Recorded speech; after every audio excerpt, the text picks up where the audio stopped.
and it's important to ensure that your attempts to deal with these cards don't break up your fundamental strategy. Absolutely. So if we look at Richard Feldman's sideboard to discuss this, his sideboard has no answers to that at all. All right, and he is playing against Nick Becuar, who is playing once again Counterbalance, and in fact, it looks to be card for card the same deck that Todd Anderson was playing in the previous round. Though his sideboard, interestingly enough, does not have those Ley Lines of the Void. That's fair. Now, Richard's other argument with this is that essentially they won't draw their sideboard cards and you can just beat them. So. All right, so players are shuffling up. Richard's sideboard, the cards he has: 4 Firestorm, 4 Leyline of the Void, 3 Winds of Change, 2 Elish Norn, 1 Angel of Despair, 1 Ichorid. All right. So Nick Bevcar's deck is, as we saw from Todd Anderson, it is a counterbalance deck with Punishing Fire. Punishing Fire is actually pretty interesting because it is a card that can actually matter pretty significantly in this matchup. It doesn't seem like the sort of card that would, but Richard Feldman's deck is far more based on Bridge from Below than it is on Dread Return. Absolutely. It is based around grinding out your opponent by generating lots and lots of zombie creatures. And he only has 2 copies of Dread Return and no actual Dread Return targets in his deck. Nothing that's, no... What do you mean no Dread Return targets? He's got Golgari Grave Troll. He does. No creatures that are in his deck for the sake of being Dread Return. You see a lot of Dredge decks that have, whether it's Flamekin Zealot or Angel of Despair or Elish Norn, any of these creatures in their main deck. Richard, none of them. His deck is built around purely grinding his opponent down through the value of the creatures he's getting from Bridge from Below. Richard Feldman, who's not... There he is. Richard Feldman, he kind of, to me, looks a little bit like Louis C.K. Okay. He's not as funny, but he's a pretty funny guy. We see a Gemstone Mine. Oh, Gemstone Mine, how do I love thee. This card is probably older than some of the people out there watching. And I've played many of them. Yep. Back when they were first printed. Careful study from Richard Feldman. One of the problems with being Richard Feldman in a Legacy tournament, if your opponent reads it all, they will know what you're playing. Yeah, that is definitely something that is true of a lot of players who sort of stick to their guns. Yep. And, I mean, I certainly know that if I sit down from... Force of Will from Nick.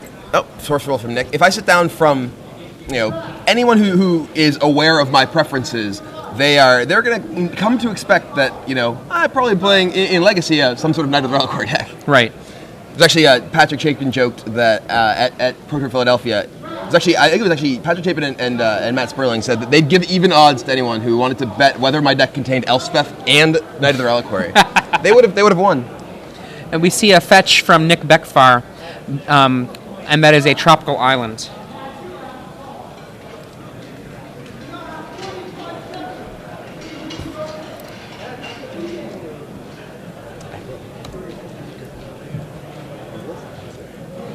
And we see a Sensei's Divining Top from Nick.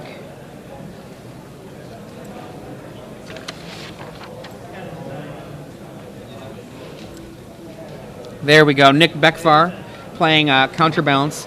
And we believe this is exactly the list that has been circulated by Jerry Thompson. We see a Putrid Imp, I believe. I think I saw it get countered there. And one of the crazy things about Dredge is that it really just completely ignores the basic mechanics of Magic. This is one of the reasons that lots of people really dislike Dredge as a deck. And you look at what's happening here. Richard is winning this, is generating a huge advantage here through just throwing cards in his yard. All he's trying to do. Narcomoeba right there at the very end there. But does he have any bridges? He's still got one more to go. Well, there's a Dread returns. 2, 3, 4, 5. That's all of them. I don't see any dredges, and I'm not sure I even saw an Ichorid. So he has 2 Narcomoebas, and there's a Dread return, but that's it, I think. Breakthrough there. I think that was a...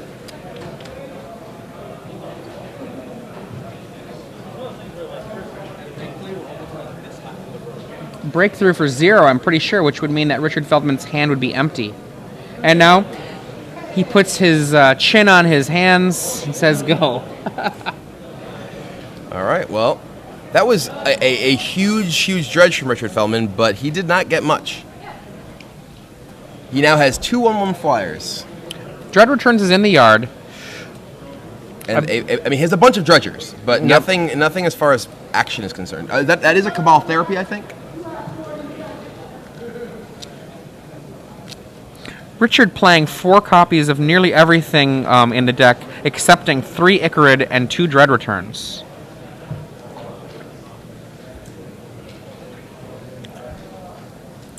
A grand total of 15 mana in Richard's deck. Including the much maligned Tarnished Citadel. Tarnished Citadel, for those of you who don't know, is the bad version of City of Brass. 3 damage from Tarnished Citadel. Now, it can, however, not hurt you if you make colorless. Which this deck does not have much use for.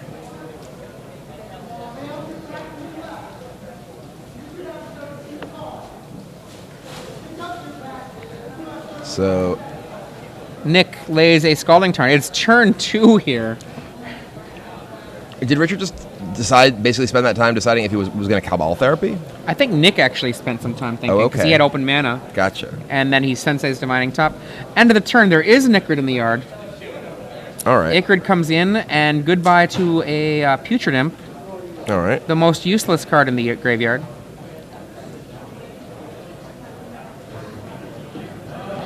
And now he's thinking about what to dredge.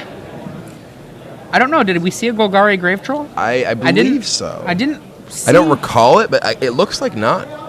And it looks like he's thinking about a Thug here. Thug Life. Thug Life. Dredges. There's a troll. There's a... okay. A bridge from below and a troll. Was it a bridge? Yeah, there was a bridge. Not a bridge. Yeah, that was a bridge. That was a bridge. Maybe I missaw. But we'll be able to see in a second when Nick fans. Yeah, there it is, the bridge. Okay, so troll and bridge. Bridge is actually another card that offends me. Yeah, that is I think my least favorite Magic card. I think that bridge from below, it really ought to have some ability when it's cast. I completely agree with you. Actually, what I wouldn't mind is if bridge from below said something like black, black, black, had its text, and then had a line of text that said this effect is in play even in the graveyard. Yeah, something like that. It would, yeah. I mean, yes, I'm actually making bridge from below stronger, but right. It's just a card that it's just sort of offensive to the general idea of what Magic is about. Exactly. Like, you cast spells, they do things, you interact. It's like, no, this goes my yard. There aren't very many cards that offend me. Bridge from Below is one of them. Blightsteel Colossus is another one. We see a Punishing Fire here from Nick Becuar. So Punishing Fire is going to kill. This is during the draw phase, and it kills a Narcomoeba, replacing it with a zombie. Interesting. I'm not sure what that accomplishes exactly. He's like, what does that Bridge from Below do? So he's trying to... Now he's figuring out what bridge... Yeah, this is one thing that I think actually is in the favor of dredge players everywhere, is that there are a lot of incredibly subtle interactions that involve bridge from below and timing, things like that a lot of players aren't particularly familiar with. I think another thing that actually is to the benefit of Bridge from Below of dredge players is that most opponents that play against this, there are so many different small little ways that you can build dredge, right? Mm-hmm. And then he casts the Thug, sacking it to Cabal Therapy, that you can play against 2 different dredge decks, and the approach of the 2 players and the 2 actual deck lists can be different enough that you actually might not know how to play against them properly. Right. There are definitely fundamental differences even within the very basic shell of dredge. And he sees a Tarmogoyf in Nick's hand, and it's just land. Coast is clear. This is room for a huge Grave Troll to come out. All right. Time to troll. Sack. That's the Trundle voice from League of Legends. He doesn't go for the troll. Really? And Nick scoops. All right, he knows he can't actually beat that without some sort of miracle draw. All right. Well, Richard Feldman up a quick 1-0, and now this is where dredge decks live and die. The sideboard. And interestingly, Nick's deck is not particularly well set up against Dredge. He only has 3 copies of Relic of Progenitus in his sideboard, and nothing else. He has Spell Pierce, that's not really a card. He has Oblivion Ring, doesn't really do anything. Timely Reinforcements, Pyroblast, and Thrun the Last Troll. So I think I like Richard's chances here. He's only facing three relics, and relic is one of the worst of the possible sideboard cards when it comes to fighting against Dredge, because the Dredge deck, while it can get its graveyard removed, can often just restock it again. What do you feel about relic in a Tarmogoyf deck? I'm not a huge fan. Relic in a Tarmogoyf Punishing Fire deck. That does seem like an odd choice to me. Richard's argument that he puts forth in his article is you almost always win game ones, and you usually win post-board games. As long as you keep your dredge deck pure, they will steal a game now and then, but because of just the math, you will tend to win. Yeah. I actually really like this sentence from his article. Nobody likes Dredge, they don't like testing against it, they don't like thinking about what to board against it, and they really don't like losing to it. Yeah, it's definitely Dredge is among the most despised. Yes. And here we actually have 2 of the most despised decks in all of Magic. Counterbalance and Dredge. Drink it in, people. Woo! There's some cheers going on from our directors to the side, waving their hands about. Thumbs up from one. You know, this thing that he says in that sense, they don't like thinking about what to board against. Yes. I really think that that's true. A lot of people put in their slapdash answer, and they're like, I'll just do this. And it's very similar to what we were talking about this morning with the mono red, where people are like, I will just do this. Right. And having an actual plan with how things fit into your main deck from your board really is important. Well, very important. And I think that a lot of people, it's exactly what we're talking about. They're like, okay, well, I'll just play this and I'll beat it. And a lot of times, while cards like Graveyard Hate are very powerful against Dredge, it's very important that you actually know how those cards interact with what your opponent is doing. In particular, a card like Relic of Progenitus, you need to be aware of when it makes sense to use your relic, when you need to be using your relic to grind away one card at a time, when you need to save mana so you can relic their entire graveyard. So it's something that a lot of people don't put in the time to learn because, as Richard says, it's not fun. It's just a miserable deck to play against for the most part. But I mean, it is a real deck. It is a very real deck. And if I recall correctly, Dredge actually won the Star Games Atlanta Open, which was the last event where I did commentary.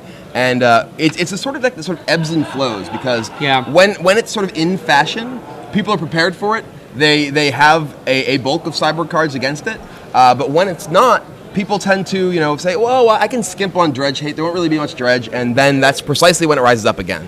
One thing Richard points out again, this is an old premium article, so now it's free. The Dark Art of Dredge Fu by Richard Feldman, highly recommended. He said that he went through him and Max McCall's tournament reports from Grand Prix Chicago, and they counted how many times their reactive sideboard cards made them win a game, and it was 0 times between the two of them, both of them making day 2, and I believe neither of them having 3 buys. Interesting. Very and interesting. so he was like, once he realized that the answers that he had for his opponent never made him win a game, he was like, you know what? Let's just not do it. It's a very sort of irrational desire to not feel like you're just out of it. There's a lot of people dislike playing in a game where they feel like they can't win. They're like, oh well, if he has the ley line, I'm just dead unless I have this. It's like, well, you may have a chance if you do bring in these cards, but Richard's argument is that by bringing in these cards, you make your deck worse in all situations where your opponent does not have that card, and you're making your deck, you're often not going to win those games where you do draw it. He said, not only did we play all these rounds with do-nothing cards taking up half our sideboards, but even worse, we were boarding them in. This is also just a really huge pleasure to read, by the way. He's a great writer. I'm sad that he had to become a big adult and get married and have an adult job. So Nick Becuar, I think, is mulliganing here, trying to find either an answer or a good hand. As in, no ley lines in his deck, but maybe he's looking for those relics. it's Dredge is the sort of deck where you have to make very different decisions in mulliganing than you do against most decks. Your opening hand is very important. It's obviously very important against any deck, but the vast majority of cards in your deck don't matter. That's the crazy thing when you're playing against Dredge is you have Force of Will. Doesn't really do anything. You might be able to stop one enabler, but there's a good chance they have more. Right. Force of Will is great if their hand is terrible. Yep. And if their hand is at all reasonable, then Force of Will is, I guess it's kind of like throwing a small stone in the way of a river. Now, I have definitely beaten Dredge with decks that were controlling, but it is really miserable, honestly. It's just such a miserable matchup when you're playing against somebody who isn't even planning on casting spells for the most part, and you have counter spells. Yeah, and that's the real thing about Dredge is that it can ignore most of the basic axes of interaction of the game. It doesn't really care about casting spells. Yeah. Doesn't really care about mana. Yeah. you actually there exist Dredge decks that have no mana in them. Yeah. 0 ways to actually produce mana. It's like a Kobayashi Maru kind of thing. It's just like, who cares about the rules? It's just gonna. That Dredge deck that won the Star City Games Legacy Open event in Atlanta actually had no discard outlets. His plan was, I will choose to draw first and discard on turn 1. I remember that. It's just like, really? This is the world that we live in? This is a deck that can exist in Magic? This is unbelievable. In one of the most powerful formats that exists? That your plan is literally, I will not mulligan, draw first, and then discard.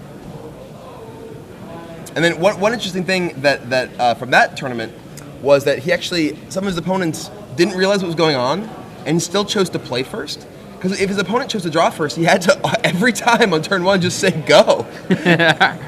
And we see Nick draws Island, lays it. Richard, a very strange opening hand. City of Brass, go.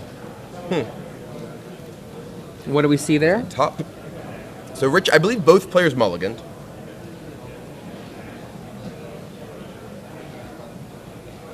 Richard draws, shuffles his hand around a little bit.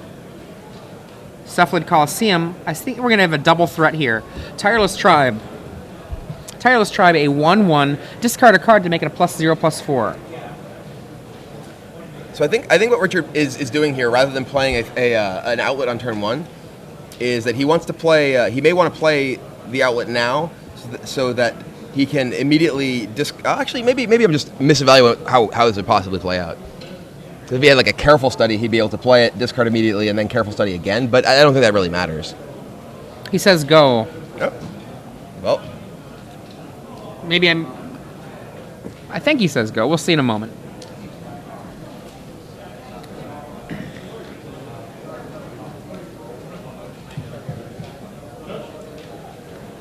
And Nick presents the deck. We see a Sensei's Divining Top. Not 100% sure if this is in response to Tireless Tribe or at the end of Richard's turn.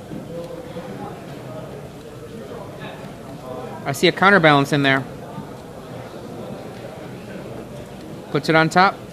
Untap. That was the end of Richard's turn. Nick untaps. With a Spell Pierce. I see Counterbalance.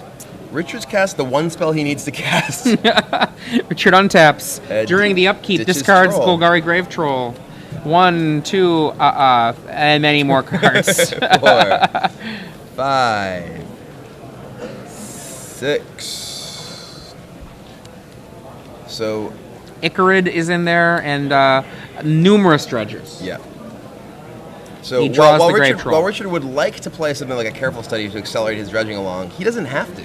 Yep. He can just play a long game and use his dredgers, just discarding them repeatedly to his Tireless Tribe, and grind this game out.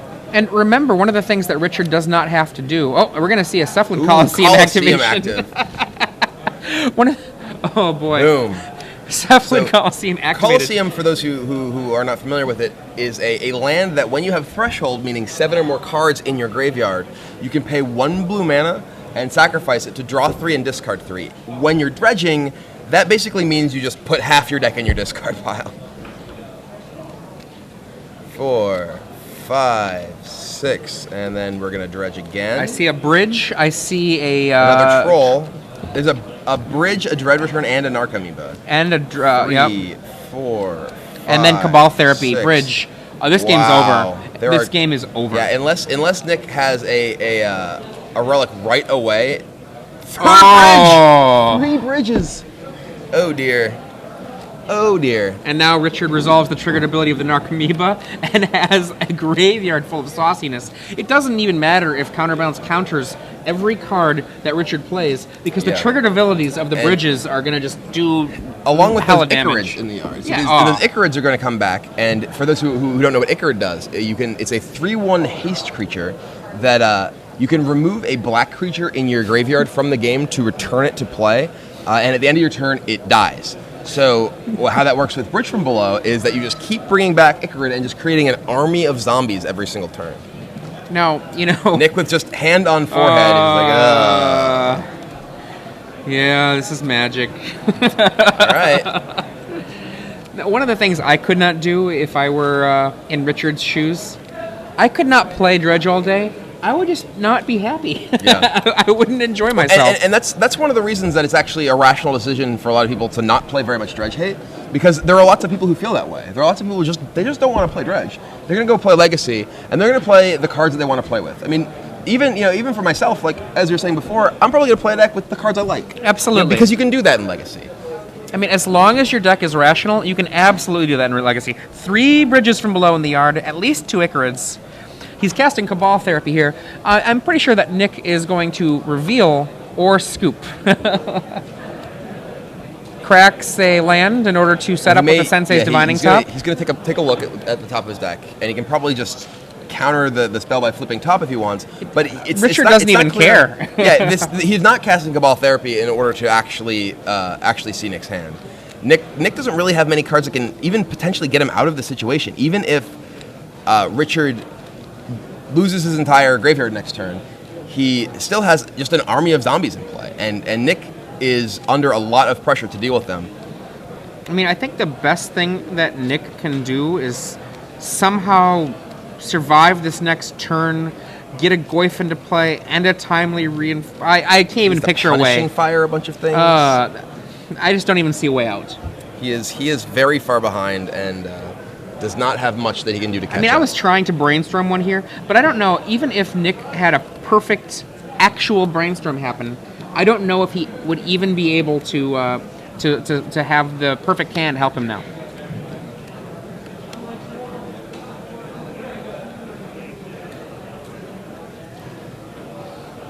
Now, another element of Richard's deck that's interesting, you mentioned earlier, is that he has no actual real reanimation targets. He just has the creatures in his deck, the Golgari Grave Trolls and such. And his basic feeling is this: the mechanics of this deck will beat you. Yeah, he doesn't want anything that can potentially gum up the works. He just wants his deck to be a zombie creating machine. It's like he's playing Innistrad. It is. I was thinking about Innistrad with this, and I was like, they did not make anything like Bridge from Below in Innistrad. They made Army of the Damned, but it costs mana, which is really no. It's 8 mana to cast. Oh, 13 zombies. 10 mana to flashback makes 13 zombies. Yeah. The 13 theme is one of my favorite parts of Innistrad. It's pretty cool. I like it.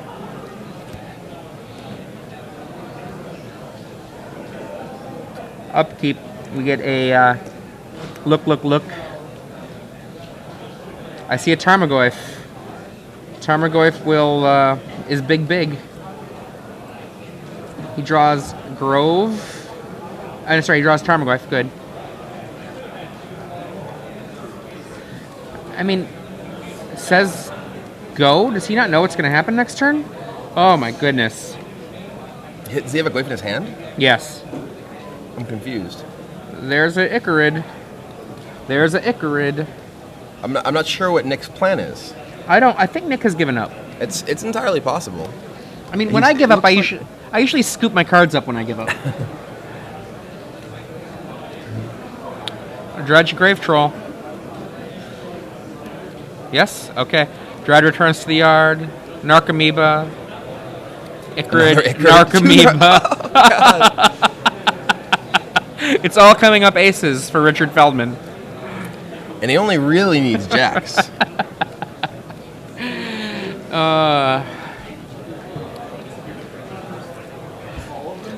Now think about this game, right?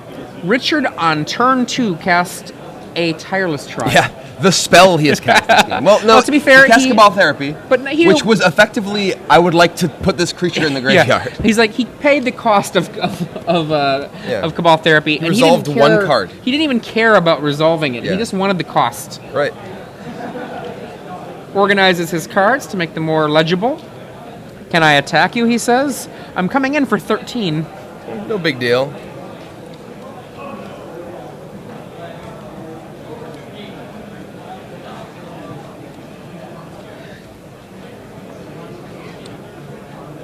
I really do like watching Richard play this list just because the way that Richard does it, I don't mind when people's graveyards stretch out across the world, but he keeps things nice and neat. If you look at it, it's here's my zombies, here's my Narcomoebas, here's my Icarids.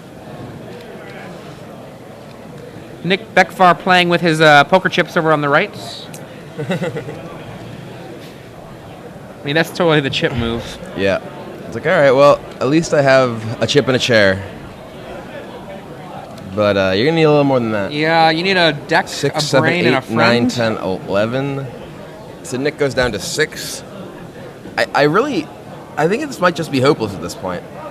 I think it may just be that Nick has nothing that his deck can do that gets him out of there's the 13 situation. damage coming in, actually. And that number is not going down next turn. I mean, what Nick would need is double Pyroclasm. And there is All one right. punishing fire. Man, he had it. God, all right. I guess you win. You could kill a zombie. So he takes 10. Now He successfully resolves a Cabal Therapy, doesn't bother. And his Nick's like, Nick just concedes. All right, it's well. over. that was fun. Did you have fun? I did actually. I did definitely have fun. So Dredge is a crazy deck and definitely works. Oh, look at Nick's